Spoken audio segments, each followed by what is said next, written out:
can do. So here we go. Let's jump straight into game number one. So welcome everyone in the chat. Welcome to game number one in this best of five series between Clockwork88, or just Clockwork if you want to call him that, which is what I'm definitely be calling him, and what's his name?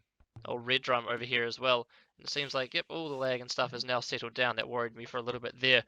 So we're finally getting to these games. We're finally being able to spectate these round one games for Group Run of Division A, in the Australian Open. Obviously, Redrum. I think it was Redrum had a wee bit of a hiatus where he wasn't around, but they've managed to get the game sorted, and they've played the set of games. So let's go ahead and spectate. Let's turn the fog of war off and see what blind random map has been thrown out for us this time. And it looks to me like continental. I think this is continental. I don't. It's no, it's not archipelago because no shallows. I think it's continental. It definitely looks like continental to me. Either way, it's some sort of hybrid map between water. Pardon me, water and land. So in saying that, let's introduce the players and let's see what we can have a wee chat about before the action starts. So playing up here to the northern area of the map in the blue trunks, we have Clockwork88. It is continental. Great. Oh, I thought I disconnected that. Oh shit, I didn't. Oh well, it's continental. Fantastic. So like I said, up here towards the north of the map, playing in the blue as the Mongols, we have Clockwork88 and his opponent today, the man himself, Redrum, playing in the red trunks, is well, yeah, Redrum, and he's also playing as the Mongols. Obviously, the Team Random Civilizations was the setting of choice for this first match, the first matchup in the best of five series. So we have a continental map. It's going to be quite interesting. I feel like this could be a potentially drawn out game, a very long game potentially incoming here. So let's have a look at their maps, and seeing as I'm already up over here on the point of view of Clockwork, let's have a look at his map real quick right now as well. So what does he have? Well, he's got his main gold out towards the front of his base. That is going to be harassed, or harassable rather, late in the game, you know, when you start getting bracer and all those sorts of things from anything on the water. But apart from that, he should, oh yeah, even over here, definitely harassable from this little inlet here, which is quite nasty for him. Stone out on the front as well. Secondary gold out on the front. Definitely going to be able to be hit from the water. Another stone here, definitely able to be hit as well. And I think, what am I missing? Missing one of his golds. No, stone. No, where the hell is it? Is this his gold out here? No, it's not. Where the hell is his other gold? It might be this one out here. We'll have to, yeah, no, that's his other gold out here as well, which is quite nasty for him. So overall, his map is looking, I mean, he can wall, right? He can wall here and he can wall here, and that would keep his land nice and safe. But yeah, it'd just go down to a water map then. Which is, I mean, I like water maps. I like watching water maps. But of course, if you do wall off here, you're still susceptible to transport ships. And you also are going to, you know, give map control over to your opponent as well. And speaking of that, speaking of his opponent, let's have a look at Redrum's base and let's see what's going on with him. Shall we? Well, we can see that he has his main gold somewhere. That was out here. His main gold is well out on the front of his base, and it is also sitting pretty on this at the bottom of this hill, which is going to be quite nasty for him and quite good for Clockwork, since any aggression coming in here from Clock is going to be able to, he's going to be grabbing that nice hill bonus. And it is, yeah, it's quite far away from the town center as well, so there's going to definitely be opportunities here for Clockwork to be able to pick off villages as they run back to the TC.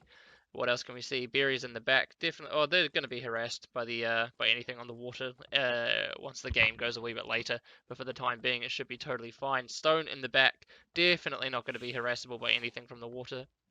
So he's lucked out quite a bit there, and he's got a good chunk of his minerals, his extra resources and such, out here towards the northern part of his map as well. You know, in terms of his map, in terms of his little island, his landmass, I kind of like Redrum's a little bit better. He does have more resources in the back and free of harassment from the water, and that's owing in part to the fact that he has a fatter sort of landmass here. You can see that, you know, it's quite large, it's quite wide here, whereas Clockworks, you know, he's sort of compressed and sort of condensed into a more thinner sort of narrow area for all of his resources, and of course his resources forward and a lot closer to these little inlets of water as well. That's going to make it a little bit harder for him. But of course it is continental, so we are going to see docks coming up, and we see a dock up at the back of Clockwork's base, which is really, really nice for him. He's got access to a lot of deep sea fish out here, so he's going to get a real nice boost to his food economy. And the same can of course be said for Redrum. He was not born yesterday, and he's got access to a lot of deep sea fish out here as well. In fact, like a one tile gap away from the deep sea fish and his first dock.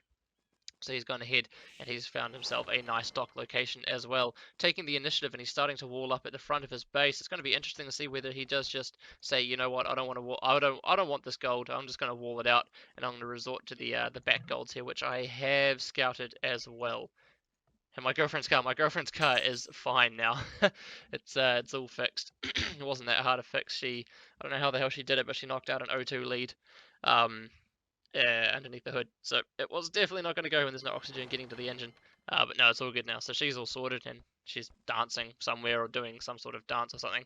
But like I said, it looks like Redrum here is just going to wall across this section of his base here, sort of neglecting or negating these two golds. Not that one of them is his at all. That is well done. Yeah, I don't know how the hell she did it. I genuinely have no idea what she was doing underneath the bonnet to begin with, but it is what it is, and just like it is, both of these players here up to the feudal age, are they going to be going for a grush of sorts? I mean, it looks like they're sending a lot of villagers out to wood. They're sending villagers out to gold. That's going to be the next question on my mind. Well, it doesn't look like they are. At least Redrum doesn't look like he is. What can we say for Clockwork? Well, Clockwork has definitely, and now I'm definitely back to the more important things. Absolutely. Clockwork is going to be going for a grush. We can see that now as he sends villagers out to gold and sends us pretty much the rest of his economy, in fact, out onto the wood. It only begs the question. Okay, second doctor's going to come up here as well. Grushing. You know, when you have water and you have a water map, it's very important to keep control of the water. I totally agree with that. Unfortunately, what is going down here for Clockwork is I don't believe he can actually traverse this gap. Correct me if I'm wrong. Don't think ships can go on land, so he's not going to be able to get across here, and he's definitely not going to be able to skip. Oh, could he skip across these? I don't think he can skip across these. No, he definitely can't. No way can he skip across these to get down to the dock of Clockwork. Sorry, of Redrum down here, who incidentally has an idle fishing ship, but we'll ignore that for the time being. So this Grush is going to be severely ineffective for both players. I mean, Redrum, does he even have his scout still buzzing around? Well, no, he doesn't. He actually lost his scout, which is something that I did not pick up on at all. What can be said for Clockwork? Well, he's got a scout roaming around, and he doesn't actually know where the docks are of his opponent. Is he assuming they're up here? I mean, that's a pretty bold assumption, and unfortunately, it's the incorrect assumption, because all of Redrum's fishing economy, all of his navy, is going to be down here in this area towards the south of the map, which is that's a fucking long way to go if you want to grush your opponent that way, or either that way or this way here, as Clockwork also throws up another dock, and now Redrum throws up another dock. Now Clockwork knows he's going to give this villager a wee love tap. No, he's not. Yes, he is. No, he's not. Maybe the villager's going to... Nope, never mind. The villager's going to micro wall in, but now Clockwork knows exactly where the navy, where the fishing, where the docks of his opponent are going to be, and is he going to send his galleys down there? Well, it's going to be quite hard for him to successfully grush this one, because obviously the defender's advantage is going to be absolutely hugely in favor of Redrum here. And Clockwork, his build order, his water build order is fantastic, and he has gone up with 3 docks and now a blacksmith coming up as well. He's gone for the blacksmith before the mill option on the berries here as well, which is interesting to see. But I suppose he can use his galleys. Yeah, there we go. He can use his galleys to start picking away and harassing these woodcutters, these lumberjacks from his opponent, and that's something that I didn't actually pick up on. I didn't realize that. That Redrum had decided to go for his second lumber camp out here toward the north of his base. Obviously, we saw that he was getting up more and more docks down toward the south. And can the same thing be said from Redrum? Can he go ahead and start harassing his opponent? Well, he might. If he parked his galleys here with fletching, he might be able to start hitting maybe the extreme villages out here on the top of this hill. But for the time being, he's not going to be as He's not going to be in as good a position as Clockwork when it comes to harassing the lumberjacks. Now, what else is going to be going on then? Well, it seems like if Clockwork is recognizing, hey, this grush is going to be hard. It's going to be a long way to go around and grush. Maybe I should start transitioning into land. We can't actually see that. Obviously, fletching has come in just before as well. And is he actually only on 3 fishing ships? I might just have to bring up that this wee display number of fishing ships. In fact, I don't know why this doesn't continually show up. That's really irritating. But either way, let's have a look here. Fishing ships 3 to 5. Yeah, so that's quite interesting. I mean, total of 8 fishing ships, which is what you'd expect, but you normally expect a 4-4 split. And Clockwork here lagging behind and only having 1. There, now he's getting another fishing ship out as well. Is he? Yeah, he's creating more fishing ships. So he doesn't actually have to go hard. He doesn't have to go strong with his galleys. He doesn't have to go forward. He just has to park them in defense here. And again, just use the defender's advantage that he would get if Redrum decided to push out with his galleys and start taking start going offensive or aggressive with them. I mean, they've both walled up, so they both know exactly what the other person's doing. They were going for a you know, quote unquote grush, but for the time being, it's the most tame and timid grush I think I've ever seen. And now what have we got? Well, we got 2 villager lead here for Redrum. Nothing really to scoff at. It's more or less the fishing ship deficit that Clockwork was having at the beginning of the game. 3 fishing ships, obviously, to 5. 2 extra fishing ships for Redrum working over his opponent. So that means that Clockwork would have been, yeah, his food gathered should be just a little bit lower. We can see Clockwork on about 220 food, and indeed about 500 food here for Redrum as he throws up a blacksmith now as well. We do have to remember that 100 food has not been spent to grab fletching here for our red player Redrum.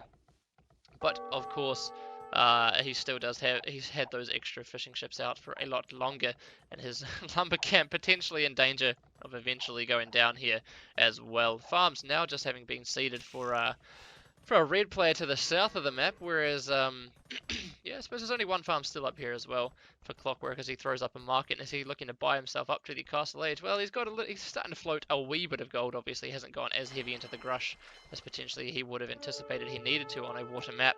But in saying that, there is a bit of a tussle up here toward the north of the map. But this is going to go in favor, I would say.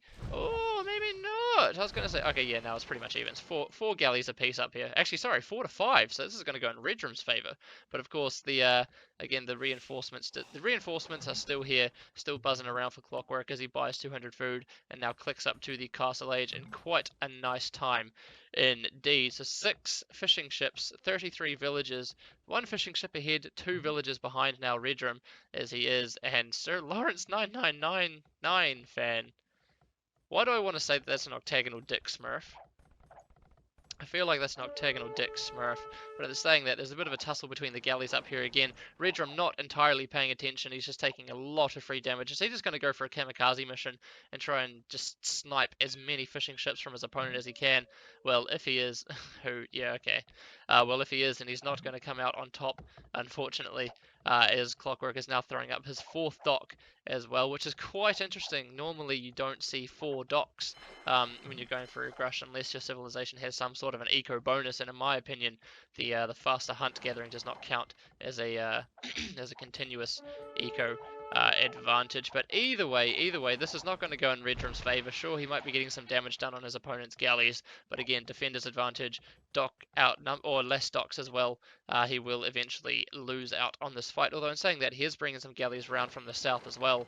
But Clockwork not interested in chasing. He's just going to go back and start making sure that his galleys, his fishing ships rather, are nice and safe back at home. Now both of these guys up to the castle age. Again, 37 villages for Redrum. So he's in a pretty good spot, and that lumber camp did indeed go down. So he's in a pretty good spot when it comes to the economy lead. Now the next question that I have, what are these guys going to do when they get to the the castle age? Obviously, we saw another dock coming up for Clockwork, which implies and suggests that he still wants to maintain a little bit of presence on the water, which is totally fine. Because imagine if you had, Jesus, maybe a bit later, Octagonal, maybe a bit later. So War Galley coming in, I can only imagine that Bodkin Arrow will be soon to follow. Is Redrum going to get a fishing ship snipe here? Yeah, he's going to get one fishing ship down, so 5 fishes a piece here. And he's also going to get 3 galleys, almost, is it going to be for free, or is he going to lose one of his own galleys here? Well, it looks like it's going to be for free. Clockwork having just started to move out with his... Clockwork just having moved out as well with his main fleet, now has to bring them back, and he's losing out quite a bit. I mean, he's lost a good number of galleys here as he starts to upgrade the War Galley, and the Bodkin Arrow upgrades as well. And he's, oh, okay, I thought there was a landing, but it's not a landing. No, it is not. But War Galley research having been completed. Only lost 1 fishing ship. That's not too bad. But again, like I was saying, how nice would it be to have War Galleys here and War Galleys in this sort of area here as well, just to control these choke points that they have to go around to get to each other's Okay, so Sir Lawrence 9999 fan, is that Pyro then? I don't know, I have no idea who it is. But either way, I'm extremely interested to know who this guy is. I'm confused. But yeah, okay. Anyway, so War Galley's now coming in as well for Redrum and Bodkiner and Bowsaw to boot. Now we saw an extra town centre coming up down toward the right-hand side of Clockwork's base, and indeed he does actually have another town centre up here as well. So this 2 villager deficit that he finds himself in at the moment will start to be closed and decreased the longer this game goes on. Although in saying that, any extra TCs for Redrum? Yeah, he's throwing up 2 extra TCs as well. And of course Clockwork with his scout alive inside of his opponent's base, if he starts using it a wee bit, then he will be completely aware that his opponent has those extra TCs up as well. And there we go, just in saying that, he's starting to move his scout around now as well, and now he knows, hey, my opponent's up on 2 extra TCs just like I am as well. So the villager count, assuming these guys can keep the town centers going and not idle them at all, will be pretty much even for the remainder of the castle age. A bit of bad patrolling here from both players. They're both kind of just saying, hey, you know what, I'm not going to attack you if you don't attack me. It's cool, it's all breezy, let's just not fight. We're both Mongols here, let's not fight each other. There's no need to do that. And then they sort of go back on that when Clockwork decides that he's actually going to start picking on his friend. Shit map though. Yeah, this map is, I mean, it's messy. It's going to be a messy game. It's going to be a long game. I can see that it's going to be a long game if they're both going pretty heavily into the water here as well. So it looks like for the time being, that's what they're both doing. I can't see any sort of other funny business. Of course, there's a bit of harassment coming in from the war galleys here of Clockwork. Ballistics coming in for Redrum as well now, so he went ahead and got down a university, and obviously he's researching ballistics out of that bad boy now as well. But of course, this is huge. This is a nice little bit of harassment that Clockwork is doing at the moment. You can see 45 villagers to 42, so he's getting a few villager picks here and there. He's got the better KD at the moment, and military, yeah, there's not too much to say about the military or the fishing for the time being either. I mean, these guys could start adding in a few more fishing ships if they really wanted to. It's like I said, the Grush distance is really big. Obviously the docks of Redrum, who by the way has thrown up a 4th dock as well down here toward the south, and Clockwork all the way up here to the north. It's a pretty big distance to travel to go ahead and grush, and you're going to have to go heavy into the water if you really want to make it worthwhile and take it conclusively. Of course, if Redrum came out here and redocked here, this would be super strong. I mean, look at all of this fish that he would be able to take and really give a nice eco boost, a food boost to his economy rather. But for the time being, they're just going ahead. They've got the extra town centers up. They're just going for the boom. Boom. I want you in my room. Just not you, Sir Lawrence fan. That's a really weird comment, by the way. Just going to chuck that out there. But again, thank you very much for the follow. You have Twerk and My anaconda don't want none unless you got buns, hun. Yeah, so enjoy Twerk and Gohan. And thank you very much for the follow. This guy has a better troll than me. I have no idea who it is. But yeah, I'm still going to maintain that it's octagonal just because it's definitely an octagonal thing to do. It could be Flatch. Actually, it could be Flatch. I don't know. Maybe it's Flatch. I have absolutely no idea. I have buns at Matty Moo.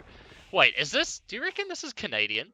Nah, it can't be anonymous Canadian. I don't think it would be. But anyway, it looks like a little bit of a sneaky move, a sneaky beaky move down here to the south of the map from a couple of war galleys here as well. Does your anaconda want me? Not particularly. I'm very sorry. It's not actually my anaconda, it's my friend's anaconda. So I have to, oh, damn, I'll have to get back to you on that one. But Clockwork trying to be a bit sneaky and send a couple of war galleys down to the south of the map to try and start picking off the fishing ships and saying that where the hell out there they are. The fishing economy here of of Redrum, but not really paying out too well, as Redrum does have some galleys positioned at the south of his map to be able to defend against such sneaky business. So 66 villages to 53, and just like that, it looks like Clockwork is managing to keep his town centers running just that little bit better. I don't think he's up on 4 TCs. He's throwing up a university out here to the left-hand flank of his base, and again, no, it's still 3 TCs apiece. So Clockwork managing to keep his TCs running just that little bit stronger, just that little bit better. I mean, I don't think it's because of villager kills at all, but what would be super strong here, he's got a dock here. Why not just get out of transport, go hard out into Knights and start sending a shit ton of stuff into his opponent's economy? That could be super strong, but for the time being, they are both still maintaining their focus, maintaining their concentration and attention on the water. Military count 19 to 21, so not really too much to be said. We can see up to the north of the map, though, that Redrum is starting to send around a little contingency, a nice patrol there for him of war galleys, and he's getting a lot of free damage on these war galleys from Clockwork, who recognizes now, and he's like, oh shit, GB, let's get the hell out of there. And Clockwork has taken a little bit of damage there that he did not want. Actually, that's a lot more than a little bit of damage. Ballistics obviously kicking in and paying off big time here for Redrum as he manages to push away, start taking more dealing more damage against the war galleys of Clockwork as he moves away. And Clockwork again, a terrible, terrible patrol down to the south of the map, and he's losing out. He's losing his scout in the middle of the map as well. But of course, Clockwork losing a lot of army there unnecessarily. 13 military to 22 now, and of course, Redrum just with the better patrols. Wheelbarrow only now coming in for Clockwork as well. That's pretty darn late, if you ask me. But of course, Redrum managing to take some really, really nice fights there as well. The score's coming just that little bit closer, but it doesn't, to me, it doesn't particularly matter because the economy is really what's going to help out Clockwork here. We can see he's ready to click up. He just needs to get this monastery up at, where was it, just there, and he's up to the Imperial Age as soon as he clicks. Damn, I missed 30 minutes. You haven't really missed too much though, Darth, so it's totally fine. Redrum building a castle as well. Where is he building his castle? He's going to be building it on the shoreline, it looks like, somewhere out the front of his base. Yep, out here on the front of his base, and this could be a super strong position because obviously now Redrum has the ability, well, okay, so for the main thing, sorry, I can hear someone knocking outside my window. And now it's stopped. Anyway, sorry about that. So for the castle placement's really good because it does give him a bit of map presence out here toward the north or the front of his base, which is where his main gold is and one of the secondary golds of his opponent. Of course, he can also redock here as well and start really taking the fishing ship or taking a double-pronged attack into his opponent. Open your window, baby. I'm not opening my window at all. Absolutely not. Yeah, so the Imperial Age upgrade now coming in for Clockwork as well. And thank you very much for the host, El Kalim? El Kalim? I'm not really sure. But Clockwork is definitely going to be... Oh, do you think it's Slenderman? Oh, Slenderman is the dude knocking. Yeah, maybe. I thought he only went after little girls. But anyway, we can see now that the galleys, or the war galleys rather, are coming around from two directions here. Coming around from two directions are the war galleys from Redrum rather. 27 military to 16, and it could be interesting. Obviously, the military numbers quite clearly in favor of Redrum there, as he does a nice push and pull move here, as he brings the war galleys away from Clockwork and brings in his other contingency here. But of course, Redrum getting a lot of free damage dealt against him, and his opponent very, very nearly into the Imperial Age, where he's going to be able to get all those all-important little boys are his favorite. Fantastic. I'm not a little boy, so that's totally fine. I should be safe then, I think. So the Imperial Age upgrade as well coming in now for both of them as well. Thank you very much for the host, Major Kiros. Great to see you hosting as well. So yeah, like I said, TC, oh, another castle coming out on the front, but here we go, Galleon, Ballistics, Bracer, all coming in for Clockwork now as soon as he's reached the Imperial Age, so this could be super strong for him now, as he's going to be able to push back these Castle Age war galleys quite easily from his opponent. And again, there's still no aggression coming in on the water. Sorry, on the land rather. There's definitely aggression on the water. All Redrum has to do now is just sit. Although padded archer armor coming in. So let me see. Is he going for Mangudai? Yeah, he's starting to create a few Mangudai from his castle. So it looks like, I mean, fully upgrade. Okay, Mangudai, fantastic units, so strong. But they take a long time to get fully upgraded. You need a lot of upgrades to do it. Obviously, going water helps because a lot of those archer. Those ranged upgrades for your archer units obviously overlap with those of your water of your water ones, but of course it could be quite interesting to see how well this aggression does pay off. If he does sort of, focus more of his attention on the land, he's definitely going to succeed. He's definitely going to give the water over to his opponent, who now, with Galleon and Bracer, I imagine chemistry will be coming in sooner rather than later for Clockwork as well. He's going to find it a little bit more difficult to take water control for the time being. He is in the Imperial Age now, and let's see if he's going to be... Well, he's going for careening, so he's still looking to make a stand on the water, in my opinion. That's what I would say. Let's wait and see if we can see Galleon and Bracer and Chemistry and all those sorts of good upgrades as well. Well, Chemistry is definitely coming. Well, Chemistry's coming in straight away. That could also be because he wants to get his Mangudai production pumping just that little bit more. And this is a nice castle, very nice castle placement, as it does take out one of the golds here from Clockwork, who, to be fair, does have another gold out to the right-hand side anyway. Redrum, is he going forward with building another castle? Yeah, he's building another castle. Fantastic. Great to see. Out on the left-hand side, we can see the Galleons now moving around for Clockwork. On the right-hand side, what's going on? Well, he's got another contingency, another fleet, another navy, another naval force moving around the right-hand side as well. Maybe he's just going to be biding his time Maybe he's going to be biding his time until he can actually bring his two armies together and really sandwich, really do a nice pincer maneuver on his opponent down the bottom of the map. This game is still going. Admin win. Yes, this game is still going. I told you it was going to be a long one. It's going to be going for a long, long time. So Bracer Galleon chemistry coming in as well now for Redrum.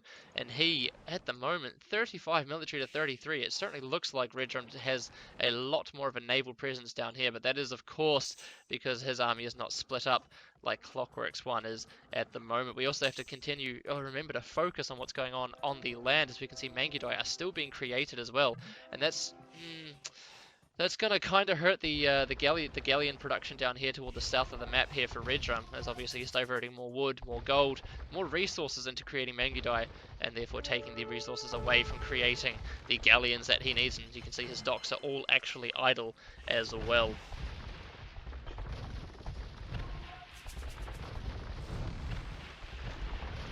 And a nice tussle coming in here. Again, it's a bit hard to tell who's going to come out on top in terms of the in terms of what's going on down here, but of course all of the galleons here, I think the majority of the galleons, at least from Redrum, were congregated, were focused in this area here, and obviously the army of Clockwork was split. But here we go, this is what we were expecting to see. We could see that there were bloodlines coming in now as well for the Mangudai, but a defensive castle having been placed up at the front of Clockwork's base. He was not born yesterday. You're not going to catch him unawares. Sorry, Redrum, as he has started to expand quite a bit out into the right-hand side of his economy as well. And we also have a siege workshop on the front of Clockwork's base, and Clockwork is in a fantastic position, really starting to put the pressure on, starting to harass the woodcutters or the lumberjacks here as well on the right-hand side. On the left-hand side rather. And water control does seem to be going pretty heavily in favour of Redrum for the time being, as he builds a castle out here to the left-hand side of his economy, just looking to stop any sort of, this is a nice castle because it's going to pretty much stop anything going across there. Clock landed. I don't think Clock has landed. No, these are just two sheep. Those are just two sheep for the time being, but this castle is really nice because it's going to stop any galleons from Clockwork being able to move in this little channel here. Masonry now coming in for Clockwork as well. He wants to get that extra HP, that extra defensive upgrades on his buildings, and for the time being these Mangudai just not really doing anything for Redrum. A bit of a tussle at the top of the map again, and of course this should go in Clockwork's favour owing to the fact that he does have the defender's advantage. If he is still creating galleys, I can only imagine that he is, galleons rather.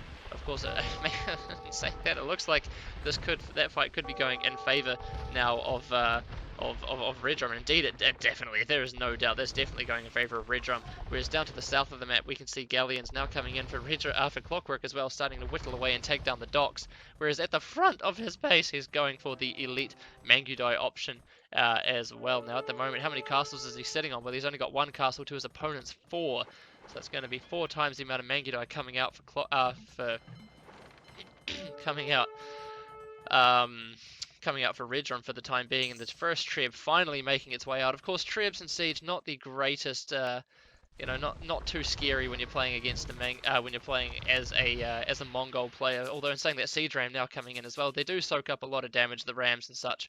But of course, the Mangudai with their bonus against Siege doesn't really scare them too much. Second castle now coming up towards the left-hand side of Clockwork's economy, and now that he realizes that he's under pressure, he's under a bit of, he's under fire from the trebuchet at the front of his base. He's going to move out with his elite Mangudai, nearly fully upgraded. He's going to see if he can snipe down that Treb, but whilst he does it, he does go ahead and get a few Mangudai picked off.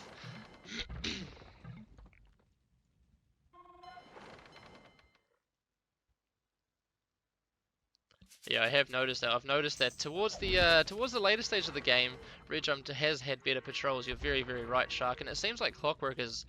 Maybe he's just going to bring his villagers over just at the last moment to repair it, just to keep a bit of suspense. But at the same time, there's more action coming up at the north of the map, whereby we can see that the galleons here from Redrum are now starting to make their move, starting to push in on the water here, just outside the docks of Clockwork.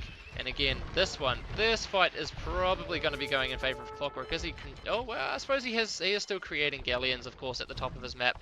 Also researching Also researching light cav and husbandry, maybe looking like he wants to start getting some raiding going on. What's going on at the front of the map, or the front of Clockwork's map, that as well? His castle is under fire, his castle is under siege, and of course if he loses that castle, he is going to be in a very, very difficult position to be able to keep up with the Mangudai production that his opponent is taking at the moment. But like I said, this water fight up here toward the north definitely going in favor of Clockwork, and now he can feel free to bring his galleons down here into this choke point and really start to help out with this fight. Imagine his navy, imagine his fleet, his water army sitting in here as well, and being able to provide that little bit of extra firepower into this little choke point here could be super, super strong. And of course now this castle out here on the left hand side, meaning that Clockwork taking a little bit of unnecessary damage from those guys out there as well. Elite Mangudai upgrade coming in for Redrum. Elite Mangudai completed for Redrum. A stable still not built out to the front of Clockwork's base as he grabs Scale Barding Armor as well as Hussar and Cannon Galleon now coming in as well. Now Cannon Galleon could be a huge, huge turning point. Obviously it seems like Clockwork does have quite firm water control at the moment, so Cannon Galleons here start taking down these castles, and there is not going to be too much really that Redrum can do to stop it. Unfortunately for Clockwork, losing out a hell of a lot there, losing a big chunk of his army. These guys, are they even on upgrades? Well, yes, they are even on the upgrades on the Mangudai. Chain Barding Armor now coming in as well, and of course, you know, the Hussar coming out as well. The Hussar going to be coming out as well for Clockwork here is going to be quite nice for him, as he is going to get a little bit of raiding potential, a little bit of raiding capabilities, and of course he's going to have some meat with which he can put in front of his Mangudai here. Although sending them out 4 units at a time when there is a castle, when there are a good chunk of elite Mangudai out here on the front of Redrum's base, probably not the best thing to be doing. But then saying that, he might get a siege workshop. No, he's not going to get a siege workshop denial either. Capped Ram now coming in for Redrum as well, looking like like I said, this is just going to start pushing. It's going to start putting all the pressure on the land once the water has been completely decided. The wall off down here to this at the front of Clockwork's base, still not able to be completely sealed up. Another castle having been thrown up now as well. Another castle now also having been thrown up inside the economy of Clockwork. It's still 2 castles to 4. Where is all the stone coming in from Clockwork? Well, it doesn't look like he actually has any other stone left that he can take, which is unfortunate for him. I don't think he had any stone out on the front of his base. He had some back here from memory, but I think he's mined it all out. Really unfortunate for him, but of course he does have the siege ram upgrade done. He does have the Hussar, and he does have the water control as well. Some galleons around here, for example, would be super, super strong and really helpful for Clockwork for the time being. But of course forging now coming in as well, and siege ram being researched for Redrum means that he's going to be able to start sending forward some rams, start soaking up some arrow fire, and really start punching a hole into the economy of Clockwork, who by the way has a fantastic score lead. He's got the villager lead at the moment, he's got the military lead, and he also, not that it matters too much at this point, has the fishing advantage as well. Now the rams coming forward, Redrum selling a little bit of wood and a little bit of food as well. A little bit, it's interesting, it's a bit greedy, because he does have control of one of the extra golds here of Clockwork, and that could also be an indication or a reason as to why Clockwork is going down the Hussar route here as well. He might be starting to run out a little bit in terms of gold, and indeed, has he actually mined out all of his gold? Well, that is shitty news for him. He's mined out all of his gold, so the gold that he has at the moment, the 626, does he have a relic? I'm not sure. He has 1 relic, which is good for him. But anyway, a bit of a big, a fight coming in here as well. Yeah, he needed gold, exactly. And the siege rams coming in here as well are going to be able to soak up. Does not get the good price. Well, fair enough. The siege rams going to be able to soak up a lot of the arrow fire from from the naval, or from the fleet, from the navy here rather, of Clockwork. Another relic being gathered up as well by Clockwork, and of course this is starting to look very, very dicey for Clockwork. He just does not have the resources to be able to push back out against his opponent for the time being either.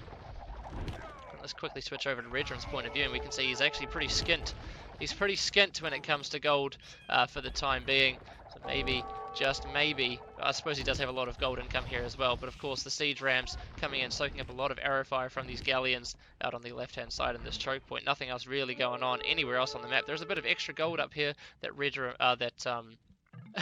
yeah, couldn't remember the word navy. Naval fleet, water, boats, army, stuff. But of course, Redrum now starting to make a lot of headway into Clockwork's base. And it's starting to look really, really dicey. As once Mangudai are inside your inside your economy, they're just bloody hard to get out. Defensive castle being thrown up inside the economy here for Clockwork. But is it too little, too late? He still does have 2 castles, so he can still produce Mangudai at some rate of knots. But of course, he is going to be eventually outmassed, and he's going to be overrun by the Mangudai from his opponent. It's all well and good for Clockwork going ahead and chucking out Hussar. Of course, they aren't quite fully upgraded just yet. Blast Furnace coming in now as well, but it is going to be hard to win the game when you just have Hussar against elite Mangudai. Not saying it's impossible, just saying it's going to be quite difficult. Again, these Galleons here not really focus firing the right units that that Clockwork would really want to be focusing down at all. And now the Mangudai really starting to make their way into Clockwork's base. You can see just villager after villager after villager getting whittled away and picked off. 103 villages now to 110, whereas before I believe Clockwork was up around the 120, 130 mark, and these Mangudai are just running and just absolute havoc being brought upon the economy here from Clockwork, who walls off with stone across this across this little channel here, this little choke point of his economy. And of course it's starting to look awfully dicey. The Mangudai, sorry, not the Mangudai, the Hussar starting to move out from Clockwork and pick off these undefended trebuchets. A little bit sloppy there from Redrum, but obviously he wants to try and make the damage. He wants to try and do as much damage to his opponent's economy as he possibly can for the time being. The Galleons down to the south of the map from Clockwork starting to get a little bit of harassment done. The worst they can do really at the moment is house his opponent, but of course that's not going to be too difficult for Redrum to be able to fight back against. He has still got a lot of Mangudai inside the economy, inside of Clockwork's economy. And that is a good chunk of his, a good chunk. Wow, that's nearly a third. That's over a third of Clockwork's economy being idled right now from these Mangudai and from all the other pressure that is currently being put forward by Redrum.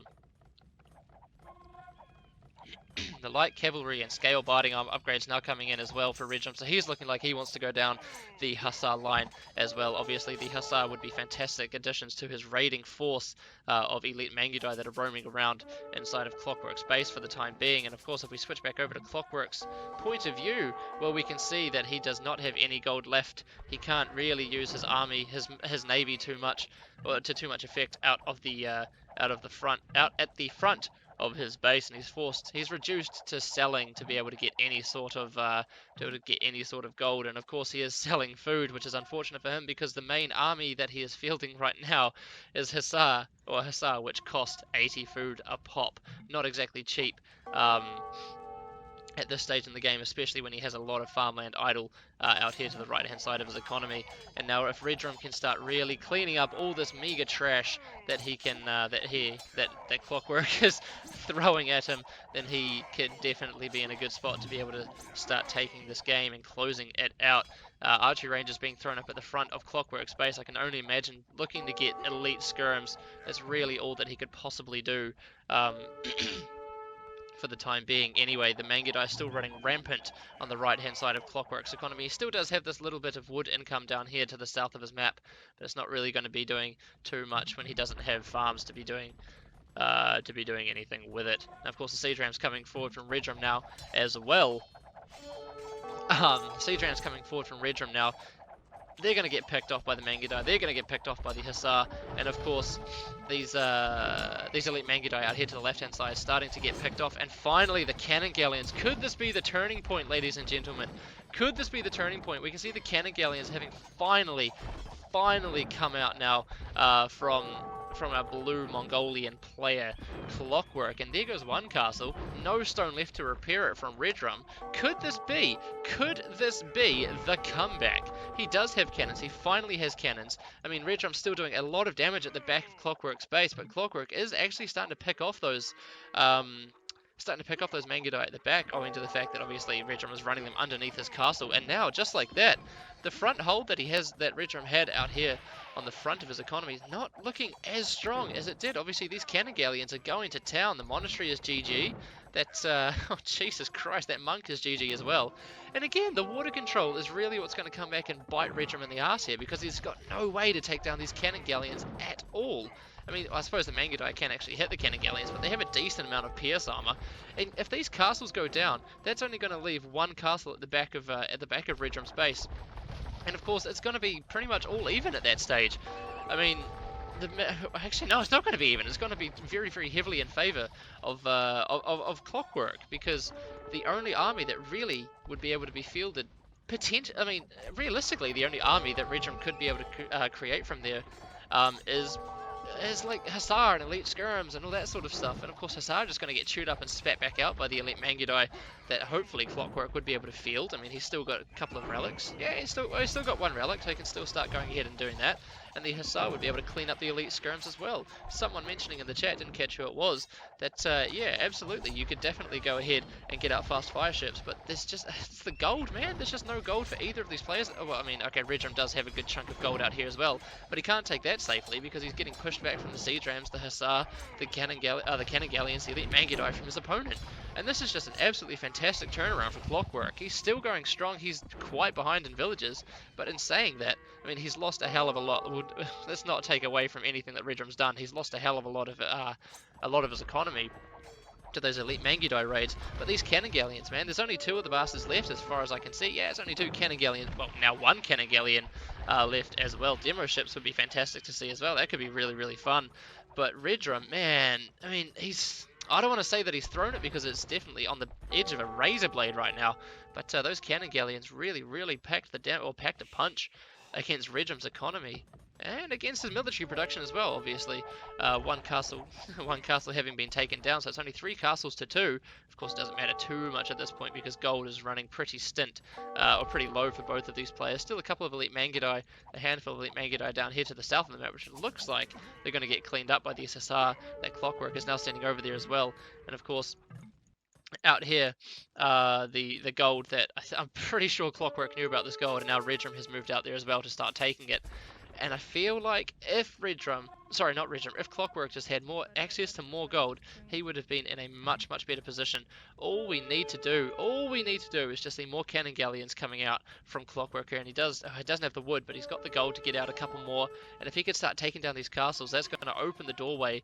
That's going to open the gates into the economy of Redrum, which would be fantastic, fantastic news for Clockwork, since he can go ahead and start flooding the Hussar raids into his opponent's economy. And as we say that now, Clockwork coming forward with some villages. What's he going to be building forward? He's actually got no reason. Okay, so he's going to go forward and build a lumber camp here on this wood line as well.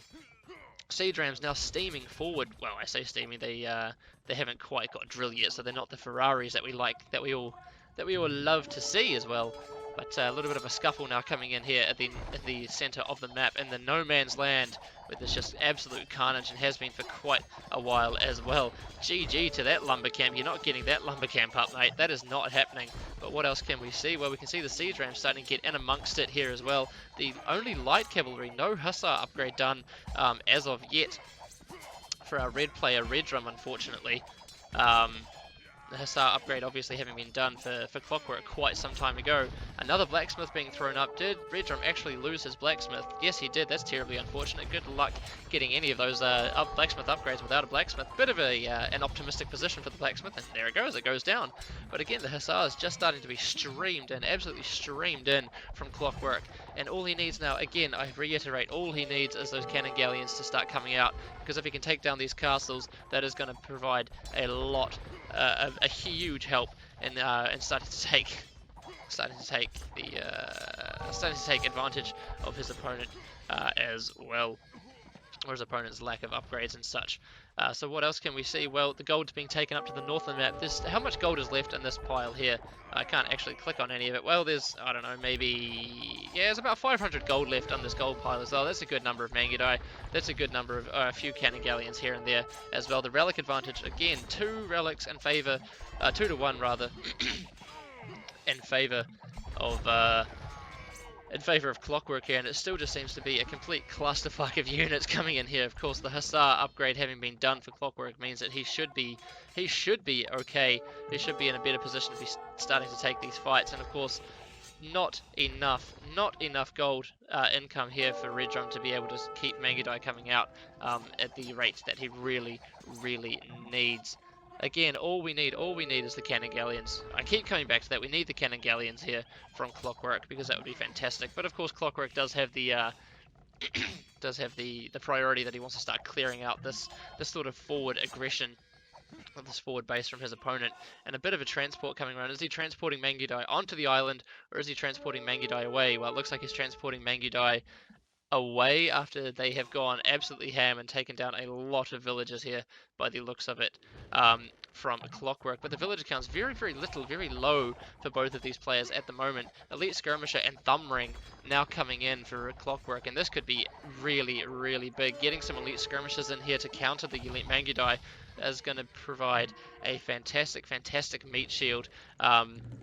For Clockwork as well. Of course, he doesn't really have too much of an economy to support Hussar and Elite Skirmisher upgrade, as well as Mangudai and potentially some Cannon Galleons here and there as well.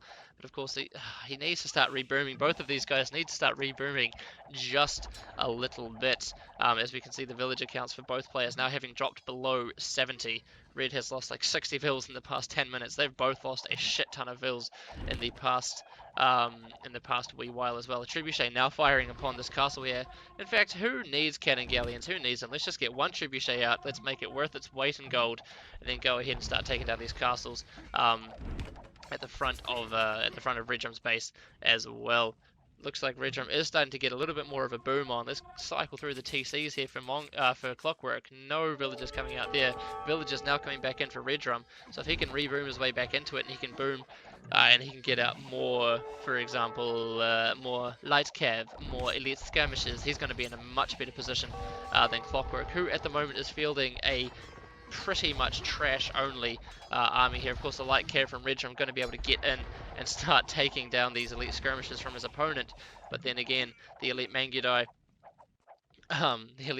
here from Clockwork able to take down those light cav without too much of an issue, as well as the Hussar can get in amongst here as well and start taking down those light cavalry from Redrum as well. Now it's 2 castles apiece, and of course I say 2 castles apiece, but neither of these players really have enough gold to be fielding completely Mangudai rich army as a mining camp, and saying that mining camp does come up here out on the front of Redrum's base, looking like he wants to start cheekily taking this gold out here to the front. He hasn't mined out this gold on the left hand side, but of course there were galleons beforehand that has taken down all the gold mining operation out here from Redrum, so there's a free gold mine over there should Clockwork want to go ahead and take it. And is this trip going to go down? Yes, it is. Unfortunately, his castle still manages to stand for Redrum out the front of his base.